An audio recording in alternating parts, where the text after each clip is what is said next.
আজকে বাড়িতে বানিয়েছিলাম চিকেন আঙ্গারা। ভিডিও স্কিপ না করে পুরো ভিডিওটি দেখার অনুরোধ রইল। এখানে আমি চিকেন আঙ্গারা বানানোর জন্য প্রথমে কিছু মশলা তৈরি করে নেব।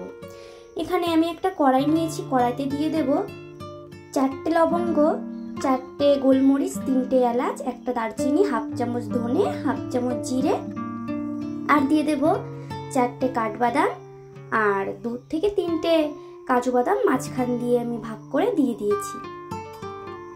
এবার এই মশলাগুলোকে শুকনো খোলায় ভালো করে ভেজে নিতে হবে, ভেজে নামিয়ে গুঁড়ো করে নেব।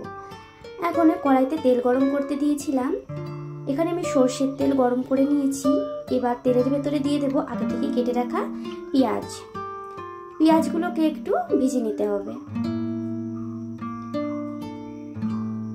পেঁয়াজগুলো যাতে পুড়ে না যায় সেই খেয়ালটা রেখে আমি এখানে পেঁয়াজগুলোকে একটু ভেজে নেব। এখানে পেঁয়াজগুলো ভাজা হয়ে গেছে, এখন এই পেঁয়াজগুলোকে নামিয়ে নেব।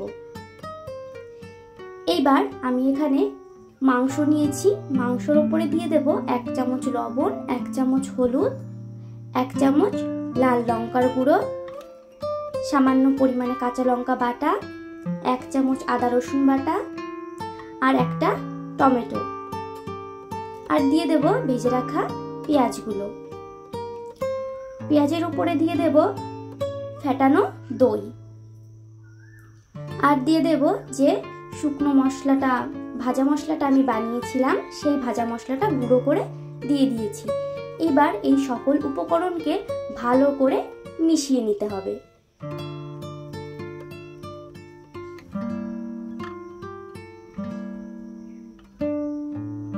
আমি এখানে চিকেনের সঙ্গে মশলাটাকে ভালো করে মেখে নিচ্ছি।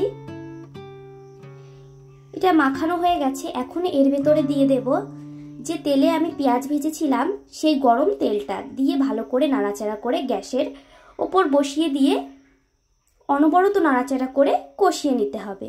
আমি এইটাকে 20 মিনিট মতন কষিয়ে নিয়েছি। চিকেনটাকে ভালো করে কষিয়ে নামিয়ে নিলেই তৈরি আজকের চিকেন আঙ্গারা রেসিপি।